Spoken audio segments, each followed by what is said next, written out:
We've got a great mix of guests tonight. We have, of course, a brand visionary, a real creative genius, Orla Kiely here, and in all senses of the word, her other half, business and personal Dermot Rowan, who it's great to have you along as well, Dermot, to bring the whole Orla Kiely story to life. We've got over on the left-hand side here, Stephen Fear, who's entrepreneur in residence here at the British Library and supports a great number of entrepreneurs as they establish and grow their businesses. So great to have you, Stephen. We have Sam Hargreaves here, who runs Gadgets for Everyone, and who started that business at the age of 15. 15, is that right, 16. Sam? 16, yeah. I was just going to say, while you were doing your A-levels, and I thought, okay, 15, that is early. So it's great to have you here to talk about Gadgets for Everyone.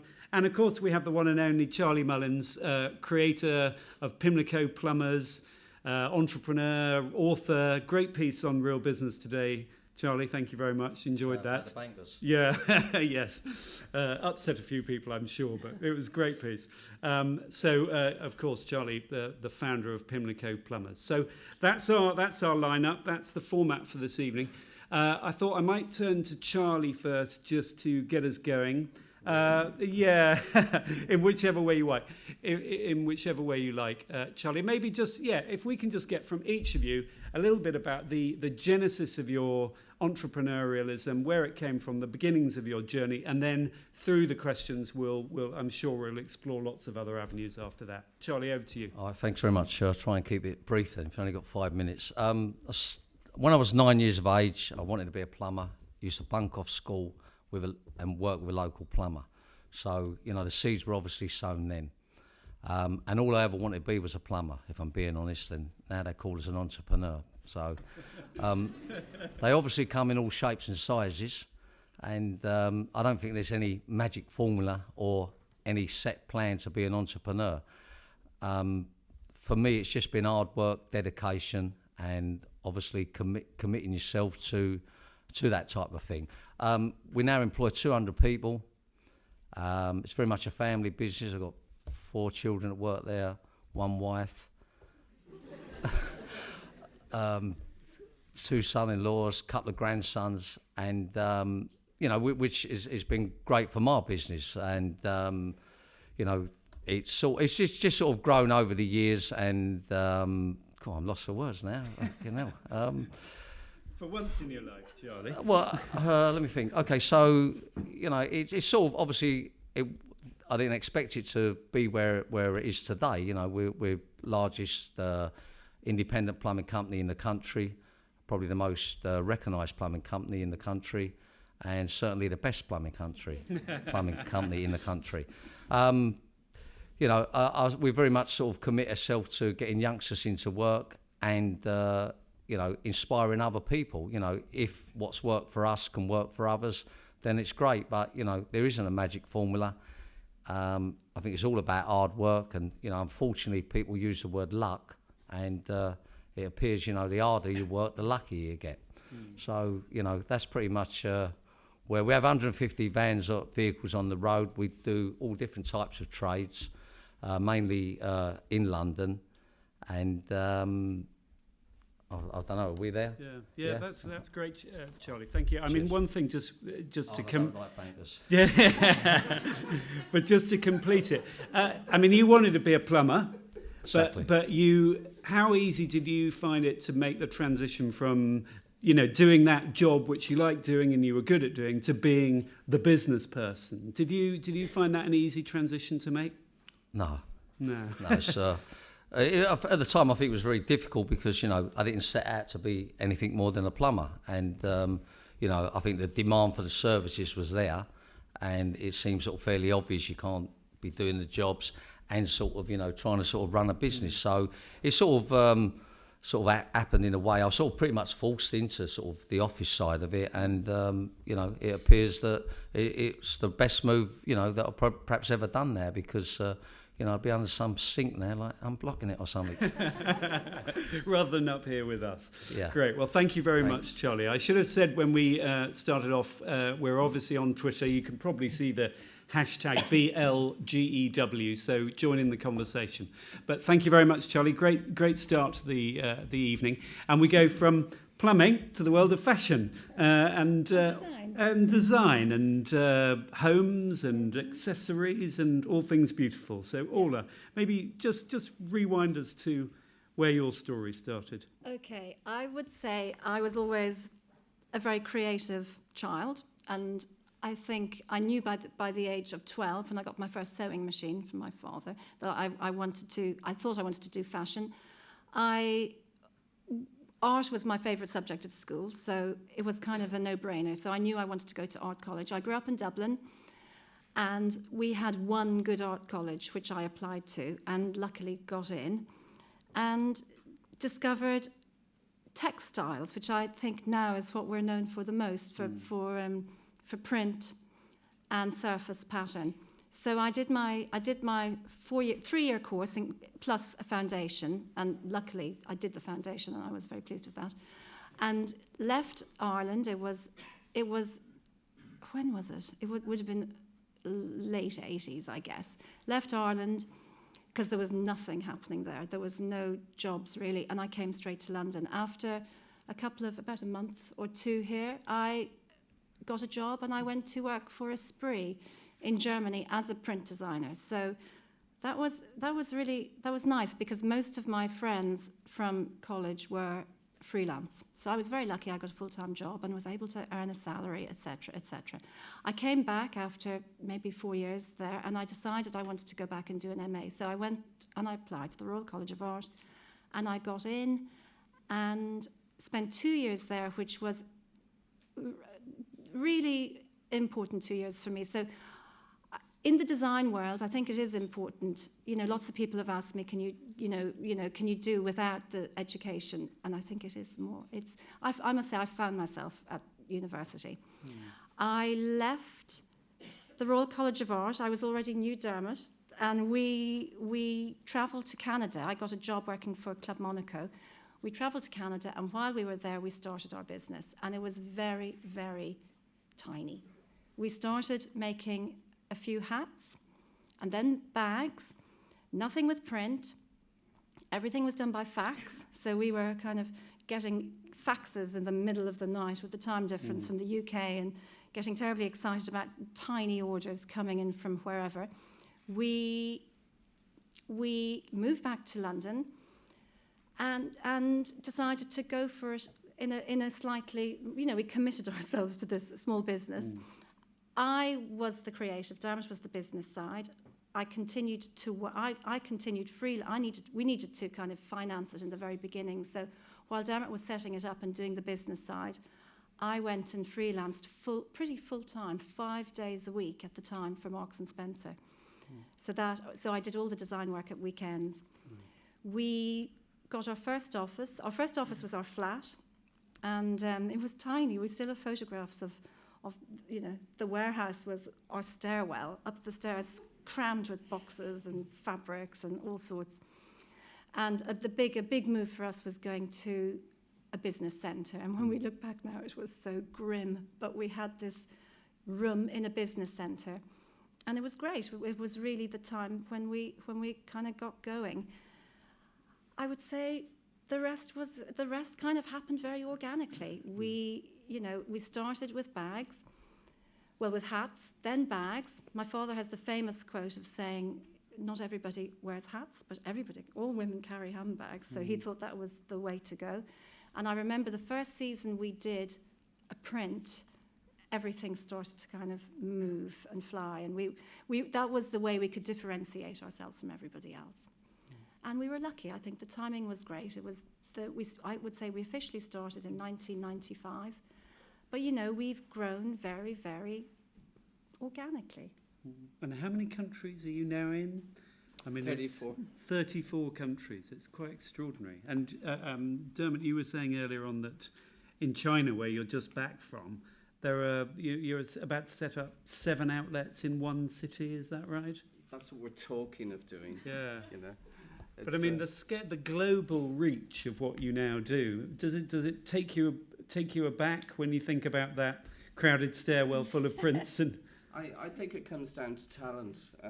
Orla's remarkably talented, and for example, we're selling in Uniqlo in Malaysia, and nobody knows who Orla's in Malaysia, but she sells because it's well designed, and I think that's what it comes down to.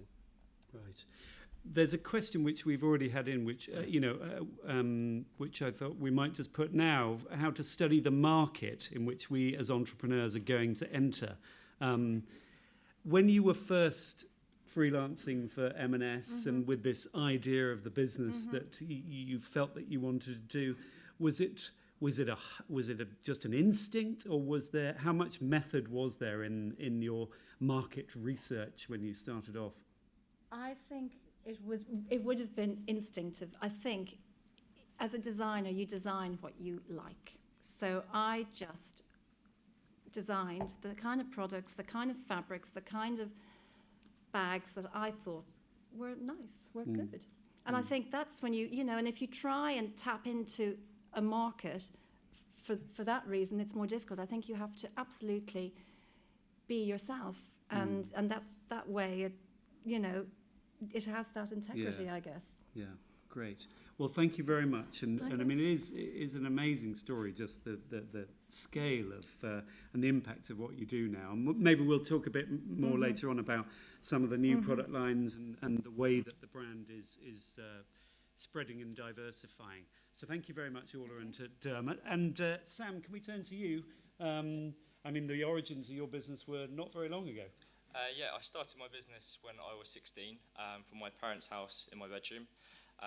It actually started from when I bought my sister an iPod, being a really generous brother, on her birthday, and she actually threw it back in my face and said, "No, I don't want it, it's not the right colour."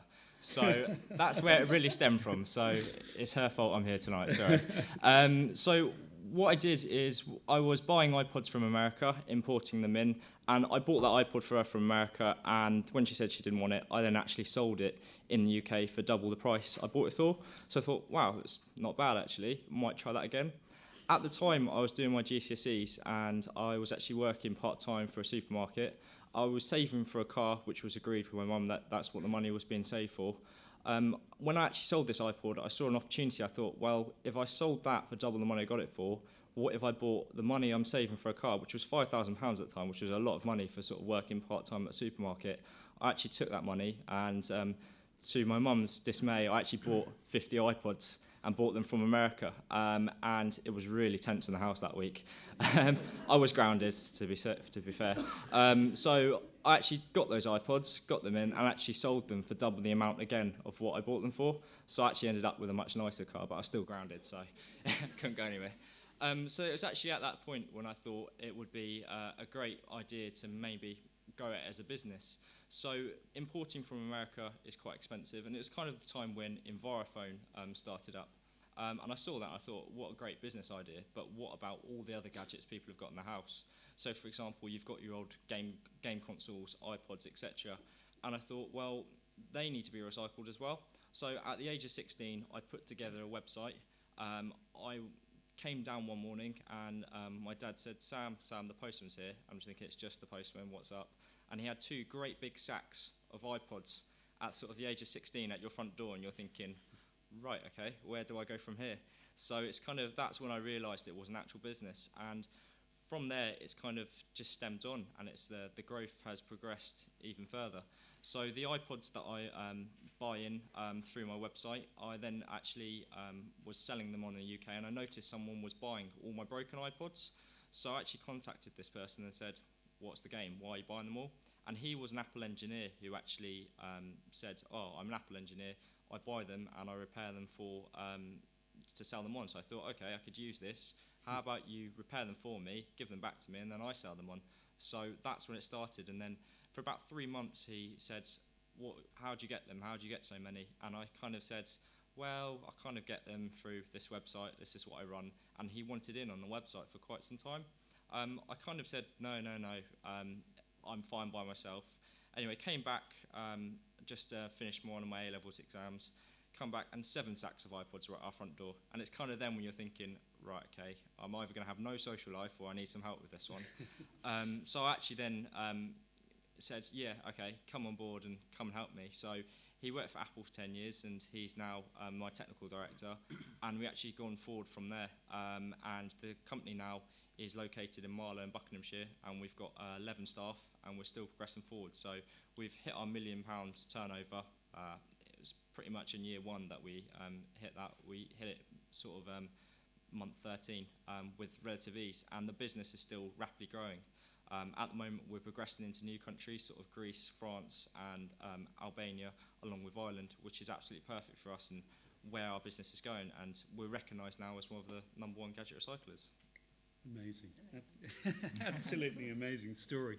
And where can it go, Sam? I mean, I know you're only at the beginning, and it's an unfair question, but given what you've achieved so far, so fast, where can gadgets for everyone be? With this business, sort of, there is obviously a limit to every business of how quick it can grow and exactly where it goes to. But myself, I see myself owning multiple businesses and setting up similar scenarios, and sort of it's that drive and ambition that I've always had from such a young age to sort of say, I really want to do this. And it was sort of my friends as well really helped me, because at the age of sort of doing your A-levels, I got into a good university and was about to go and said, right, I'm going to go. And I decided last minute, no, it's not right for me. I want to start a business.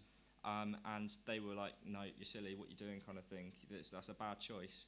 And now it's kind of that drive and ambition to prove them wrong and show like sort of the parents that, no, that money for a car was actually should go to iPods. No, I shouldn't go to uni, I should start a business. And that's the really thing that gets me turning and ticking to really progress the business forward. Great. It's a fantastic story. Congratulations. Wonderful story. And let's conclude our... I mean, in a way, you can probably, align yourself with a lot of what Sam was saying, Stephen, from your own entrepreneurial beginnings. Yeah, absolutely, and with Charlie as well, really, from an early age. I was probably the original street kid, in as much as my upbringing was such that I spent a lot of time on my own. My parents were divorced, so I didn't have any education. Virtually no education at all. So God knows why I'm at the British Library, but anyway. What happened to me was I used to do work anywhere I could to make money as a kid, and I take paper rounds and do anything. And I used to read all the papers, and I read this one day in the Financial Times when I was about 14, when coming up to 15, that there was going to be a change in the way that the EEC, if we were to go into the EEC, and you've got to bear in mind at that time it was called the Common Market, and we hadn't quite entered it. It was around about 1968, 69, I guess, that they were going to bring in a new regulation that meant that big bakers, big food manufacturers had to, basically what they would have to clean their ovens more often and more thoroughly than they had done previously. It was just an article in the FT, thought no more about it. Went back to my dad's. My dad we had a one-bed council flat. Went back to the flat. Went to the office, which was the toilet, and sat reading what the magazine called the Exchange of Mart. And I noticed in the Exchange of Mart that there was an ad in there, cartoon, shape of a cartoon advert, that was saying a domestic advert that was spraying on the oven. This lady saying, "We can clean your oven, fantastic fluid and all this." And I read this ad and I thought, that's a great idea. And at the time I used to take pictures around all the posh estates, vlogging them on the basis that I could make them up, and I copied a W.H. Smith pattern that we used to get these pictures and go selling them on the door. And I thought, that's a good idea, I could sell that around the streets. And then I thought, well, if I can do that, what about these big ovens? That might be, it'd be an idea to do with that. And I sort of loosely had that idea, and I thought I'll ring the people up. And then I thought, well, I don't know how I'm going to do that because I don't know how to use a phone. My parents didn't have, there was no such thing as a phone or a car or even a carpet apart from in the living room. So I thought, how do I do that? Well, there's a red phone box at the end of our street on the council estate where I lived. And I thought, oh, I'll go up the phone box and have a go. So I went to the phone box. At the time I was 15 in the August, so it was probably slightly before then. And I someone was in the phone box initially. Anyway, I got into the phone box, and in those days you had an A and a B button for long distance. You know, long distance would be Bristol to Reading was long distance in those days. I mean, they're not like now when you get a smartphone and you just ring someone up. So I looked at it and I thought, well, I don't know what I do here. So it said ring the operator. So I rang the operator, and I got put through to this lady, and whose name was Joyce Thompson. And you'd never get an operator's name these days. Not Joyce Thompson anyway. And I spoke to this lady, and she was brilliant. And I told her what I wanted to do, which was the problem I had. The ad was an address in New Jersey in America. Well, I mean, I didn't know anything about America. I mean, how would I ring America? I didn't even know how to use a blooming phone. So she told me what I'd need to do, get coins. So I went up to Lipton's, as it was then, pre-co-op, and got the coins and came back. And she told me to ring the exchange again. So I did. Well, of course, she wasn't immediately there, but they did find her. And she got back on the phone, and I said, well, I need to ring this address. And she asked me what it was all about, and I told her. And she asked me how old I was, and I didn't tell her. And then she said, well, what you've got to do is you've got to put the coins in when I tell you. And I said, well, I can't. They're going to know, aren't they? I mean, if I put I'm ringing up some people in America trying to get their cleaning fluid. They had a patent for this fluid. And if I ring them, they're going to know. So she said, well, no, you don't need to do it. I'll tell you what you do. You put the coins in the box, and I'll put you through. But you've got a limited amount of time for those coins, because an operator could do that then. I don't know whether an operator can do it now. And that's what I did. And I got chatting to these Americans, and I carried on. And I got this, in the end, I got the rights for this fluid, which we mixed up in my dad's tool shed on the council estate where I live. And I went to see Hovis, and that's how I got started. I went to see them try and get a go with this cleaning fluid. And I got some business cards printed, and this is a good tip for people. Don't always be, for me anyway, don't always think that it matters what your position is, because first of all, age coming up to 15, I tried the title chairman. And I sort of got home, and this big knotted tie looking in the mirror, and I thought, you don't look like a chairman. So I went back and I got some more done. President, because it was an American. So I got these things done. President, I thought, that's fantastic. I looked at the knotted tie. No. In the end, I got trainee salesman, and that was the brainwave. Because I thought they might believe I was a trainee salesman. They were never going to believe that I was as president or a chairman. So I did, and I went to them and tried to get a trial, and I had a form printed, and in the end, saying, can they please give me, and they said, well, no, there's no chance out. So they kicked me out, trying to get into this big manufacturer. And I said, well, I thought to myself, all right, I've got to get in there. So I went back with a form and said, look, I don't want to, all I want to do is, can you give me a trial of this so that I can go back and tell my boss that, you've given me a trial, and at least I'll keep the job. So they agreed to do that, and it worked. And I started to get Easy Clean, the Easy Clean fluid, into various food manufacturers. And I went on from there. We did that. I worked in the carpet industry for a while, along with what I was trying to do elsewhere. And then I went on to do other things. And we had all sorts of businesses. Today we're involved with a multitude of businesses. What's the Fear Group now? What's the scale of it? Give us a few, the number of countries you're in and the people that are in the group. Well, we work a John Lewis model of employment or involvement with people. We're great believers. I work in the business now with my son Leon, who joined the business about 10 years ago. And we run a John Lewis model. So we like to involve people in part ownership in what we're doing. So if we buy a business or we have a business, we involve them in it. Our business is very much a family business. Even the friends that are involved are really family to us. We're in Brazil. We're currently working in Brazil very actively, and Latin America. We're trying to look into Venezuela and Bolivia at the moment with opportunities. Brazil's a great growth area. I'm due to go to China next week, but having decided I've got to go to China and then back down to Brazil and then to the USA, we've decided it's probably a good idea I don't, given that I'm no longer 16. And so we're involved in the States, we're involved in Latin America, and we're involved in China. And in France, which we're sort of moving away from for various reasons. And of course the British Library here. And most importantly, the British Library. Most importantly. Well, look, Stephen, there's so much in your journey that we can go into, and we will, I'm sure, go into during the evening. But thank you again for that introduction.